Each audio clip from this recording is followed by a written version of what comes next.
Hello everyone, welcome back to the channel. जैसा कि मैंने आपको लास्ट वीडियो के अंदर बताया था कि हम लोग ये चैनल पे स्टार्ट करने जा रहे हैं MCQs series for standard 12 physics. तो हमारे ये चैनल के ऊपर हमने अभी चैप्टर 10 का one short video lecture upload करके रखा है, तो उसी के रिगार्डिंग हम लोग एमसीक्यूज करेंगे। अभी मैं सोच रहा था कि चैप्टर 1 से स्टार्ट करें, पर अभी ऐसा सोच रहा हूँ कि जो वीडियो हमने अपलोड किया है, यानी जो लेक्चर का वन शॉट अपलोड हो जाएगा, तुरंत उसके बाद हम लोग उसके एमसीक्यूज की प्रिपरेशन कर देंगे। तो अभी जो चैप्टर 10 का थ्योरी का वीडियो हो चुका है एनसीईआरटी का, अगर आपने अभी तक उसको नहीं देखा तो जाके अच्छे से देख लीजिए, उसको अपने नोट्स बना लीजिए, सारे थ्योरीज क्लियर कर लीजिए, सारे कंसेप्ट क्लियर कर लीजिए, फिर जाके आप एमसीक्यू वाला ये वीडियो देखिए ताकि आपको अच्छे से समझ में आ जाए। तो चलिए जल्दी से हम लोग शुरू करते हैं MCQs of chapter number 10 wave optics. MCQs हम लोग 30 एमसीक्यूज करेंगे, 30 एमसीक्यूज, जो बहुत ही ज़्यादा इंपॉर्टेंट है बोर्ड एग्जाम के लिए। तो चलिए जल्दी से शुरू कर देते हैं वेव ऑप्टिक्स के एमसीक्यूज। अभी देखते हैं हम लोग पहला एमसीक्यू। क्वेश्चन इस तरह से है, dash can't be explained bye ray optics. कौन सा फिनोमिनन ऐसा है गिवन 4 ऑप्शन में से जो रे ऑप्टिक्स से एक्सप्लेन नहीं किया जा सकता? पहला है रिफ्लेक्शन, वो तो कर सकते हैं, चैप्टर 9 में पढ़ा हमने। रिफ्रैक्शन भी कर सकते हैं। डिफ्रैक्शन ऐसा फिनोमिनन है जिसको हम लोग वेव ऑप्टिक्स से एक्सप्लेन कर सकते हैं, रे ऑप्टिक्स से नहीं कर सकते, क्योंकि डिफ्रैक्शन के अंदर लाइट का वेव नेचर कंसीडर किया जाता था। आंसर आएगा इसका सी, पहले का आंसर है सी, डिफ्रैक्शन। देखिए क्वेश्चन नंबर 2 क्या है। अभी क्वेश्चन नंबर 2 में ये बोला है Huygens principle cannot explain. Option दिए है आपको, interference, diffraction, polarisation and photoelectric effect. अभी आपको इतना पता होना चाहिए कि हाइगेन्स प्रिंसिपल जो था वेव नेचर शो करता था, यानी वेव नेचर को प्रूव करता था, वेव फ्रंट की मोशन को प्रूव करता था, यानी वेव थ्योरी के अकॉर्डिंग जो जो फिनोमिनन्स है वो हाइगेन्स प्रिंसिपल से एक्सप्लेन हो जाएंगे।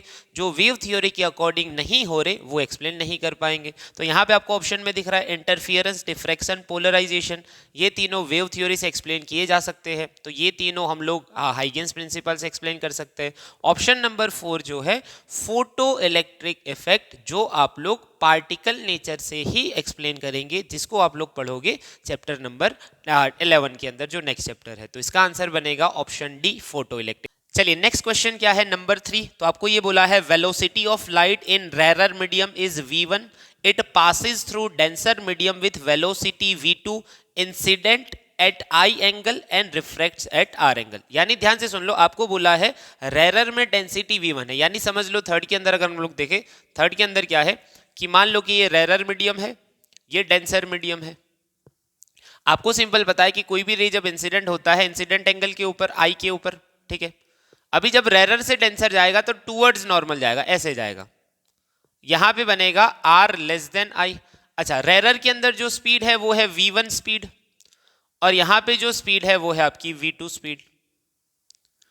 अभी आपको इसका आंसर सीधा पता होना चाहिए कि अगर आपका वेव रेयर से डेंसर में जा रहा है तो उसकी वेवलेंथ डिक्रीज होगी। क्या डिक्रीज होगी? वेवलेंथ डिक्रीज होगी। यानी अगर हम लोग यहां पे बोलते हैं वेवलेंथ λ1 है और यहां पे λ2 है, वेवलेंथ डिक्रीज होगी तो स्पीड भी डिक्रीज होगी। स्पीड का फॉर्मूला आपका होता था, यहां पे अगर हम लोग फॉर्मूला लिखे कि फॉर, चलो हम लोग ऊपर वाला लिख लेते पहले, for rare medium speed v is equal to, यानी c is equal to F lambda होता था वैक्यूम के अंदर, यहां पे लिखेंगे v is equal to F lambda 1, और डेंसर के लिए हम लोग लिखेंगे, डेंसर के लिए लिखेंगे v2 is equal to F lambda 2। अभी दोनों के अंदर फ्रीक्वेंसी कांस्टेंट है। अगर आपका वेव कोई भी मीडियम में से दूसरे मीडियम में जाता है तो फ्रीक्वेंसी कांस्टेंट रहेगी। अगर आपकी वेवलेंथ डिक्रीज हो रही है, अगर आपकी यानी नीचे वेवलेंथ अगर डिक्रीज हो रही है, ऊपर वेवलेंथ ज्यादा थी, अगर ये वेवलेंथ डिक्रीज हो रही है तो स्पीड भी क्या होगी? डिक्रीज होगी। स्पीड भी आपकी क्या होगी? डिक्रीज होगी। तो सिंपल है कि यहां पे जो आंसर बनेगा v2 लेस देन v1। अभी वेवलेंथ डिक्रीज क्यों होगी वो सारी चीज आपको समझनी है तो आपको मेरा थ्योरी वाला लेक्चर अच्छे से देखना पड़ेगा। अभी मैं आपको अगर सिंपली बता दूं कि वेवलेंथ क्यों डिक्रीज होगी, तो डेंसर मीडियम में जाएगा तो स्पीड कम हो जाएगी, मतलब दोनों रिलेटेड ही है एक दूसरे के, तो आप उस तरीके से भी समझ सकते हो। तो इसका आंसर बनेगा v2 लेस देन v1। चलिए उसके बाद नंबर 4 क्या है, तो नंबर 4 में ये बोला है light of wavelength 5000 angstrom incidents on a reflecting surface, then for dash value of incident angle reflected an incident ray will be perpendicular. आपको ये बोला है, देखो यहां पे कंफ्यूज करने के लिए वेवलेंथ दे दी है 5000 एंगस्ट्रॉम। आपको ये बोला है कि इंसिडेंट एंगल कितना रखे, इंसिडेंट एंगल कितना रखे, ये आई कितना रखे ताकि incident ray and reflected ray दोनों एक दूसरे के परपेंडिकुलर हो जाए। इंसिडेंट और रिफ्लेक्टेड परपेंडिकुलर बोला है। अभी ध्यान से समझना, आप जब ब्रूस्टर एंगल पढ़ते हो तो उसमें होता है रिफ्लेक्टेड और रिफ्रैक्टेड परपेंडिकुलर होता है। यहां पे आपको पूछा है इंसिडेंट और रिफ्लेक्टेड परपेंडिकुलर, यानी ये दोनों के बीच का एंगल 90 बन जाए, यानी यहां पे 2i इज इक्वल टू कितना हो जाए 90, i इज इक्वल टू कितना हो जाए 45 डिग्रीज। सिंपल है, इंसिडेंट एंगल जितना होता है उतना ही एंगल ऑफ रिफ्लेक्शन होता है। 45 प्लस 45 यानी ये I45 होगा, तभी ये 45 होगा और तभी दोनों के बीच का एंगल क्या बनेगा 90। आंसर इसका आएगा I is equal to 45 degrees. उसके बाद नंबर 5 में क्या बोला है, उन्होंने ये बोला है कि the wavelength of wave of 5000 angstrom coming from a star at a far distance is experienced as 5200 angstrom, then what is the velocity। यानी सिंपल बात ये बोली है कि ये जो सोर्स की वेवलेंथ है, सोर्स की वेवलेंथ है 5000 एंगस्ट्रॉम और आपको जो ऑब्जर्व हो रही है, ऑब्जर्व्ड या फिर ऑब्जर्वर की वेवलेंथ यानी जो उसको ऑब्जर्व हो रही है वो है 5200 एंगस्ट्रॉम। तो आपको ये बोला है कि स्पीड क्या होगी। तो सिंपल आपके पास डॉपलर शिफ्ट का फॉर्मूला होता था delta F by F is equal to minus V upon C. यहां पर रेडियल स्पीड बोलते थे या फिर उसको रिलेटिव स्पीड बोलते थे, ठीक है। अगर फ्रीक्वेंसी का फॉर्मूला वेवलेंथ के फॉर्म में लिखना है तो उसको हम लोग लिखेंगे minus delta lambda upon lambda into is equal to minus V by C. इसका मतलब ये होता है कि अगर वेवलेंथ का चेंज फ्रीक्वेंसी का चेंज पॉजिटिव है तो वेवलेंथ का चेंज नेगेटिव होगा, यानी अगर ये नेगेटिव तो ये पॉजिटिव तो ये नेगेटिव, ठीक है। तो यहां पे अगर उसको वेवलेंथ वाले में कन्वर्ट करेंगे तो आगे आ जाएगा माइनस, माइनस माइनस हो गया प्लस, डेल्टा लेमडा यानी lambda 2 minus lambda 1, initial lambda 1 is equal to V by C. चलो लेमडा 2 माइनस लेमडा 1 मैं सीधा लिख रहा हूं, 5200 माइनस 5200 एंगस्ट्रॉम है ना, 10 minus 10 divide by lambda 1 initial कितना है यानी उसकी सोर्स की frequency initial 5000 angstrom, 5000 into 10 minus 10 is equal to V by C कितना है 3 इंटू 10 कितना है 3 इंटू 10 चलो इसको कैंसिल करते हैं, 10 माइनस 10 ये कैंसिल हो जाएगा, 0 0 जाएगा दोनों जगह से 0 0, 3 इंटू 10 को ऊपर लेके आते तो ये बनेगा v is equal to 3 into 10 into 2 divide by 50 into 2 divide by 50। अच्छा 50 को मैं 100 कर लूं ऊपर तो 3 इंटू 2 6 इंटू 10 डिवाइड बाई 50। अच्छा 2 से मल्टीप्लाई करते हैं ऊपर नीचे तो ये बन जाएगा 12 इंटू 10 डिवाइड बाई 100। तो ये आंसर बन जाएगा 12 इंटू 10 माइनस 2 यानी 6, 1.2 10 मीटर पर सेकंड। आप कैलकुलेटर से कर लोगे तो एक दो स्टेप में आ जाएगा, मैंने विदाउट कैलकुलेटर किया इसलिए सारे स्टेप लिखे हैं। तो यहां पे जो स्पीड बनेगी 1.2 इंटू 10 मीटर पर सेकंड। चलिए अभी देखते हैं नेक्स्ट एमसीक्यू क्या है, number 6। Frequency of light changes when source moves away from stationary observer, this can be explained bye. यानी आपको ये बोला है कि जब सोर्स जो है ऑब्जर्वर से दूर जाएगा तो फ्रीक्वेंसी चेंज होती है, ये इफेक्ट किससे एक्सप्लेन की जा सकती है। तो एक थ्योरी का क्वेश्चन है, इसका आंसर आएगा डॉपलर्स इफेक्ट। किससे एक्सप्लेन करेंगे, डॉपलर्स इफेक्ट। देखो बाकी सारे ऑप्शन क्या है, interference, diffraction, none of this, तो वो सारा नहीं आएगा। डॉपलर्स इफेक्ट आपने थ्योरी पढ़ी है, तो बोर्ड के अंदर थ्योरी के एमसीक्यूज भी बनते हैं, ऐसा नहीं कि सारे न्यूमेरिकल ही है, थ्योरी भी आपको अच्छे से प्रिपेयर करनी है। तो ये हो गया आपका नंबर 6। नंबर 7 क्या है, नंबर 7 में ये बोला है in Doppler effect of light term red shift represent. देखो मैं आपको अच्छे से समझा देता हूं, मैंने थ्योरी में समझाया था रेड शिफ्ट। अभी आपको एक चीज पता है कि आप जब कलर की बात करते हो वायोलेट से रेड तक जाएंगे, विबग्योर जो स्पेक्ट्रम होता है तो लेमडा इंक्रीज होगा, लेमडा क्या होगा, इंक्रीज, यानी कलर आपका रेड की तरफ शिफ्ट हो रहा है तो लेमडा इंक्रीज हो रहा है। उसी तरह आप लोग क्या बोल सकते हो, फ्रीक्वेंसी डिक्रीज होगी। कलर की जो वेवलेंथ होती है रेड की सबसे ज्यादा, यानी आप रेड की तरफ शिफ्ट कर रहे हो तो वेवलेंथ इंक्रीज होगी, फ्रीक्वेंसी डिक्रीज होगी। अभी ऑप्शन में क्या दिया है, ऑप्शन में ये दिया है डिक्रीज इन फ्रीक्वेंसी, देखो पहला ही आंसर बन रहा है। बाकी सारे ऑप्शन इंक्रीज इन फ्रीक्वेंसी नहीं आ सकता, इंटेंसिटी का तो कोई फर्क ही नहीं पड़ेगा, तो आंसर बनेगा इसका option A, decrease in frequency. अभी ऑप्शन में ये भी हो सकता था इंक्रीज इन वेवलेंथ, पर ऑप्शन में फ्रीक्वेंसी है तो हम लोग वो वाला लिखेंगे। चलिए उसके बाद नंबर 8 क्या है, आपको ये बोला है displacement of two light waves are, दो लाइट वेव्स आपको गिवन है, E1 is equal to 4 sine omega T, E2 is equal to 3 sine omega T plus pi by 2। दो लाइट वेव्स है, आपको ये पूछा है एम्पलीट्यूड ऑफ रिजल्टेंट वेव, यानी दो एक जगह पे अगर सुपरपोज करेंगे तो जो रिजल्टेंट वेव बनेगा उसका एम्पलीट्यूड। तो कुछ भी नहीं करना, पहले का एम्पलीट्यूड कितना है 4, दूसरे का कितना है 3 है, दोनों के बीच का फेज डिफरेंस कितना है थीटा, पाई बाई 2 है। तो बस रिजल्टेंट एम्पलीट्यूड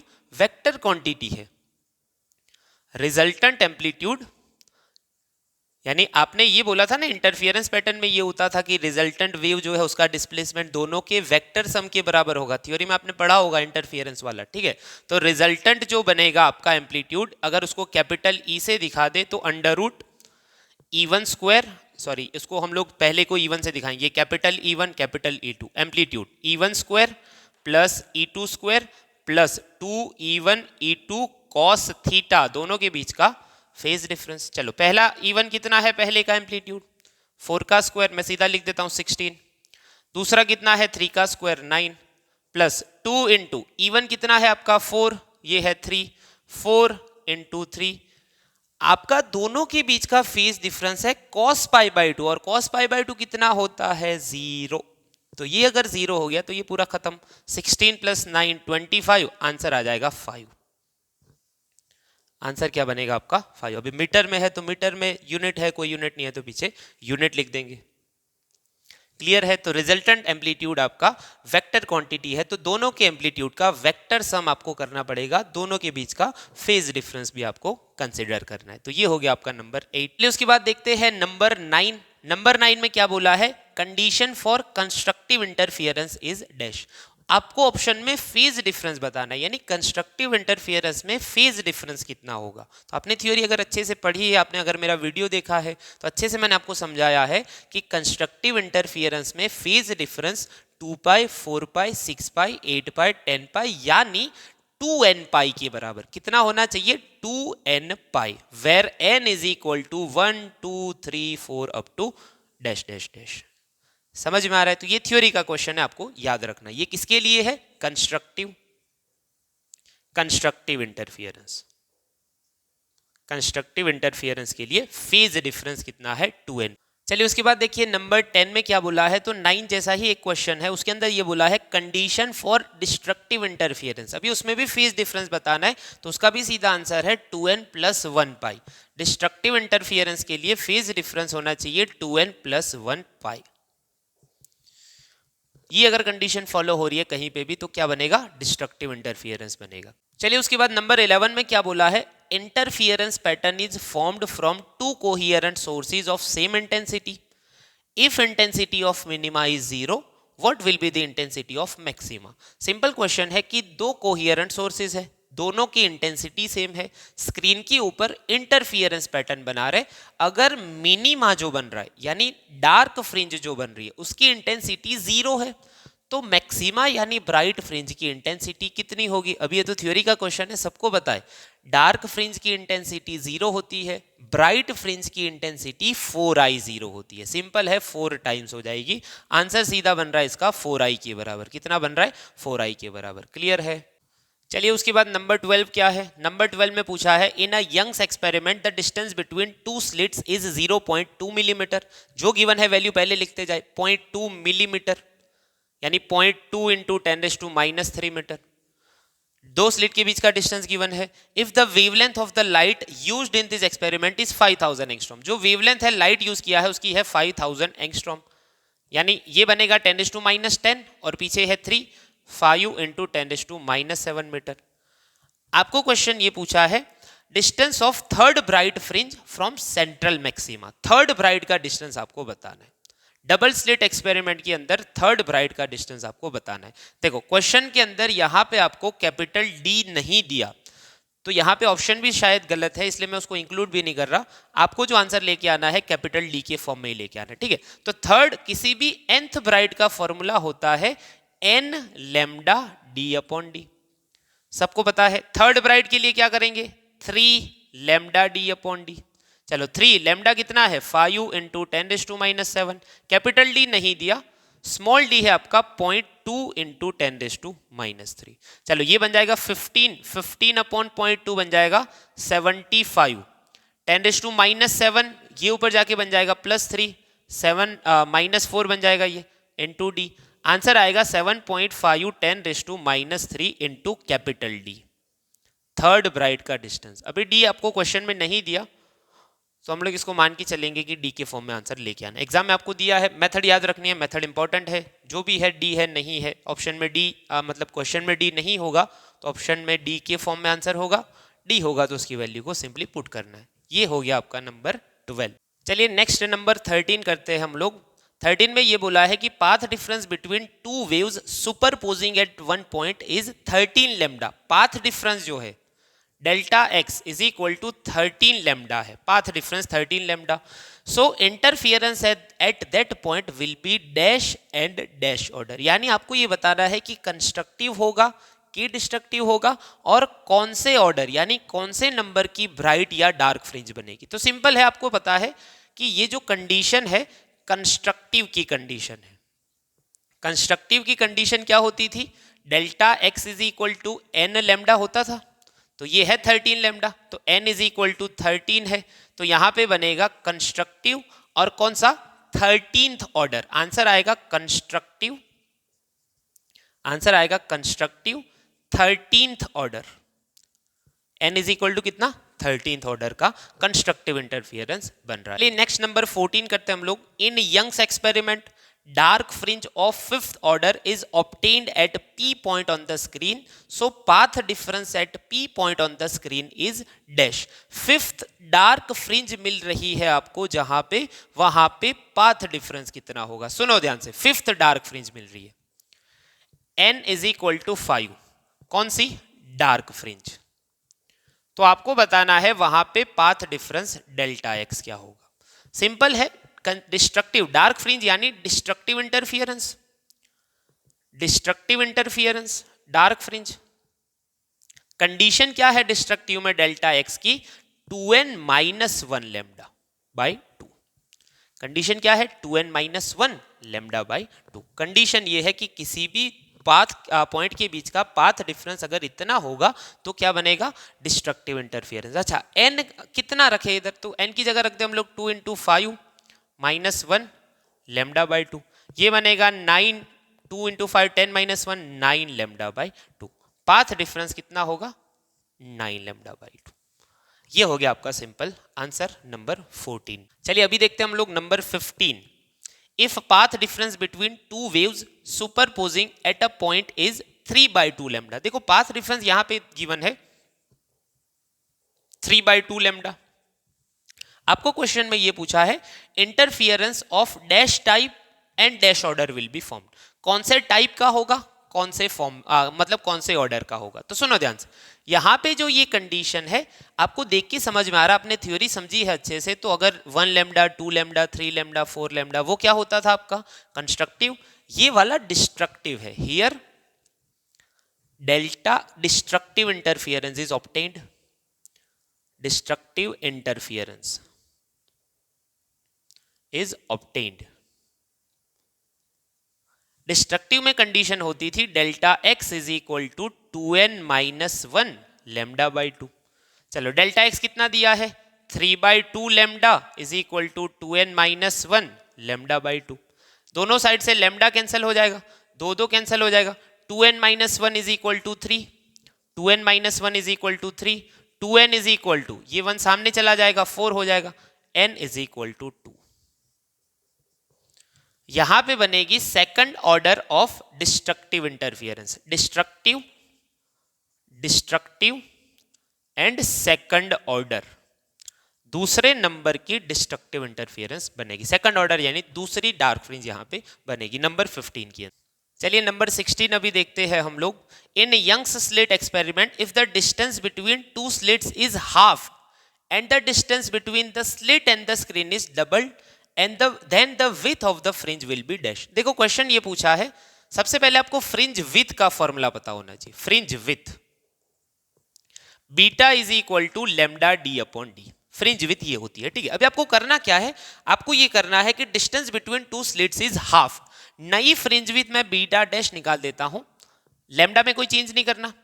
क्या क्या करना है देख लो, distance between two slits is half, ये डिस्टेंस बिटवीन टू स्लिट्स है उसको हाफ कर दो, and distance between the slit and the screen is doubled, ये जो है distance between the screen and the slit वो डबल कर दो। What is the width of the fringe, नई फ्रिंज विथ क्या मिल रहा है, तो देखो ये तो ऊपर आएगा, आंसर बन जाएगा 4, 2 into 2 4 lambda D upon D, यानी ये बन जाएगा 4 बीटा, बीटा डैश कितना बन जाएगा 4 times of initial fringe with beta के बराबर। ये हो गया आपका आंसर नंबर 16। चलिए उसके बाद आप देखिए 17 में क्या है, the phenomenon of light passes through slit and bends at the edges of the slit is called. Light जब पास हो रहा है स्लिट के अंदर से तो जो कॉर्नर्स पे बेंड हो जाता है, शेडो रीजन में एंटर कर जाता है, उसको क्या बोलते हैं, वो फिनोमेनन को डिफ्रैक्शन बोलते हैं। थ्योरी में हमने पढ़ के रखा है, डिफ्रैक्शन में ऐसा होता था जब स्लिट में से लाइट जा रहा है तो वो कॉर्नर्स पे से बेंड हो जाएगा, यानी जा रहा है इधर से फिर वो कॉर्नर्स पे से ऐसे बेंड हो रहा था, थ्योरी में हमने इसको पढ़ के रखा था। ये है आंसर इसका diffraction. 18 proportion of diffraction by slit, देखो डिफ्रैक्शन जो पैटर्न मिलेगा उसके अंदर आंसर ये होगा कि जो डिफ्रैक्शन हो रहा है, डिफ्रैक्शन वो आपका डिपेंड करेगा लेमडा अपॉन डी के ऊपर, ये सीधा आंसर आपको याद रखना है। डिफ्रैक्शन जो पैटर्न है लेमडा अपॉन डी के ऊपर डिपेंड करेगा, लेमडा अपॉन डी इसका आंसर बनने वाला है, क्लियर है। 19 dash can't be explain by ray optics, ray optics के से हम लोग क्या एक्सप्लेन नहीं कर सकते, तो आपको सिंपल पता है कि जिसके अंदर वेव ऑप्टिक्स अप्लाई होता है उसको हम लोग रे ऑप्टिक्स से नहीं एक्सप्लेन कर सकते। देखो रिफ्लेक्शन तो दोनों में आता था, चैप्टर पढ़ लिया आपने, रिफ्रैक्शन भी दोनों में आता है, डिफ्रैक्शन ही ऐसा फिनोमिनन है जिसको हम लोग रे ऑप्टिक्स से एक्सप्लेन नहीं कर सकते, उसके लिए हमें लाइट का वेव नेचर कंसिडर करना है, तो आंसर इसका बनेगा diffraction. Number 20 condition for nth maximum in single slit experiment, single slit experiment के लिए nth मैक्सिमम, मैक्सिमम के लिए फॉर्मूला जो बनता था, देखो आपको याद रखना है, डबल स्लिट में जो मिनिमम का था सिंगल स्लिट में वो मैक्सिमम का होगा, तो ये जो नंबर है 20 मैक्सिमा का जो फॉर्मूला बनता था, देखो आपको अभी साइन थीटा के फॉर्म में ऑप्शन दिए है, ए साइन थीटा के फॉर्म में आंसर दिए है, तो वो बनेगा आपका n+1/2 लेमडा, कितना बनेगा n+1/2 लेमडा, सीधा थ्योरी का आंसर है, आपको सीधा याद रखना उसको। 21 which one will be diffracted maximum, diffraction किसका सबसे ज्यादा मैक्सिमम होगा, तो देखो मैंने आपको बताया diffraction depends on lambda upon D, जिसका लेमडा सबसे ज्यादा होगा उसका डिफ्रैक्शन सबसे ज्यादा होगा, तो ऑप्शंस में से आपको पता चल रहा है कि रेडियो वेव है जिनका वेवलेंथ सबसे ज्यादा है। आपने वो स्पेक्ट्रम पढ़ा है चैप्टर नंबर 8 के अंदर, सबसे लास्ट में होता था रेडियो वेव, सबसे ज्यादा वेवलेंथ रेडियो की होती थी, इसका मतलब डिफ्रैक्शन भी किसका सबसे ज्यादा होगा, रेडियो वेव्स का होगा।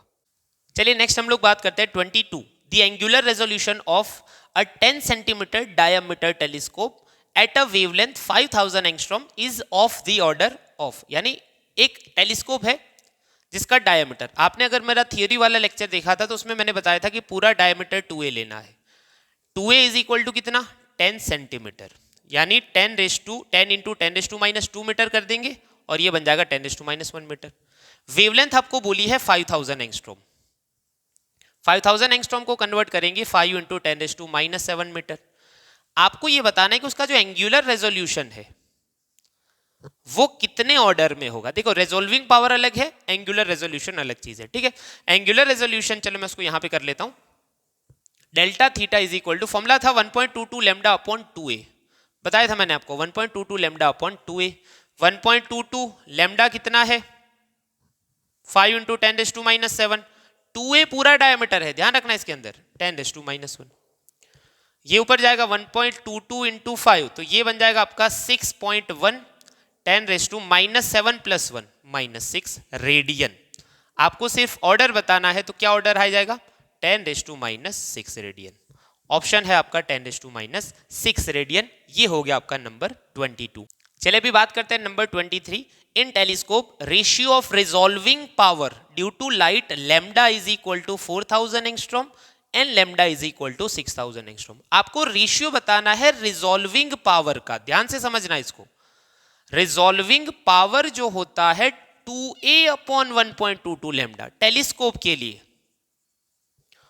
टेलीस्कोप का रिजॉल्विंग पावर। लास्ट न्यूमेरिकल जो था एंगुलर रेजोल्यूशन के बारे में था, यहां पे है रिजॉल्विंग पावर। आपको दो वेवलेंथ गिवन है, लैम्डा 1 कितना है आपका 4000 एंगस्ट्रॉम और लैम्डा 2 कितना है आपका 6000 angstrom.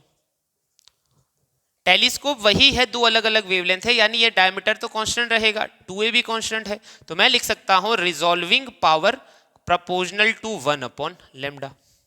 Resolving power proportional to 1/लैम्डा, यानी resolving power of 1 divide by resolving power of 2 is equal to lambda 2/लैम्डा 1। कितना होगा? लैम्डा 2/लैम्डा 1 6000/4000। एंगस्ट्रॉम तो वो कैंसिल हो जाएगा, 0 0 कैंसिल, 6/4 यानी 3/2। आंसर क्या आएगा? 3/2। ध्यान रखना रिजॉल्विंग पावर अलग चीज है, रेजोल्यूशन अलग चीज है। अगर आपको पूछा होता रेशियो ऑफ एंगुलर रेजोल्यूशन तो आंसर आता लैम्डा 1/लैम्डा 2, क्योंकि एंगुलर रेजोल्यूशन का फॉर्मूला होता है 1.22 लैम्डा/2a। अच्छे से ध्यान रखना इसके अंदर। ये हो गया आपका नंबर 23। चलिए नेक्स्ट देखते हैं हम लोग 24। Dash changes in polarisation. देखो पोलराइजेशन में क्या होता है कि इंटेंसिटी वाला लाइट आता है जब पास होता है फर्स्ट टूरमेलिन क्रिस्टल। टूरमेलिन क्रिस्टल यानी जो आपका पोलरॉइड था उसमें से जब पास होता है इंटेंसिटी आधी हो जाती है। इंटेंसिटी का फॉर्मूला हम लोग निकालते थे, पहले में से पास होने पे आधी हो जाती है, दूसरे में से पास होने पे आपको जो फॉर्मूला मिलता था मलस लॉ वो निकाल के वो लगा के आपको इंटेंसिटी निकालनी होती थी। तो इंटेंसिटी में चेंज आएगा, बाकी सारी चीजें कांस्टेंट रहेगी। आंसर आएगा intensity. Number 25। In polarization by reflection the light angle between the reflected light and refracted light. देखो पोलराइजेशन की कहानी ही पूरी उसके ऊपर बेस्ड थी कि ये जब पोलराइज्ड हो जाता है तब ये वाला जो एंगल बनता है, यानी अगर मैं उसको थोड़ा सा डेंसर में दिखाऊं ऐसे, तो ये वाला जो एंगल बनता है वो क्या बनता है 90। रिफ्लेक्टेड एंड रिफ्रैक्टेड ऐसा होता था तभी आपका पोलराइजेशन होता था, तो ये एंगल बनेगा 90 या फिर π/2। ऑप्शन दिया है आपको π/2, ये एंगल बनेगा π/2। नंबर 26 में देखिए refractive index of glass is 1.6 and that of water is 1.33। Angle of polarisation for ray of light inciding on glass from water. ध्यान से समझो, ये ग्लास है, ये ग्लास है और बाहर पानी भरा है, समझ लो ये पानी का मीडियम है, ये है वाटर। एक रे जब यहां से इधर जा रहा है, देखो वाटर का NW आपको गिवन है, NW आपको ऑलरेडी गिवन है 1.33 और N ग्लास आपको गिवन है 1.6, यानी डेंसर में जा रहा है, वो इस तरफ जाएगा, यहां पे बन जाएगा पोलराइज्ड, ये एंगल बन जाएगा 90। अभी जब हम लोग टेक्स्ट बुक में थ्योरी करते थे फॉर्मूला मिलता था हमें 10IC is equal to mu. Mu यानी ये मीडियम का। अभी ऐसा इसलिए मिलता था क्योंकि बाहर वाला मीडियम हवा माना था, हमने हवा लिया था उसको, एयर मीडियम था तो उसका रिफ्रैक्टिव इंडेक्स 1 हो जाता था। यहां पे हवा नहीं है तो यहां पे आएगा N2/N1 यानी N glass upon N water.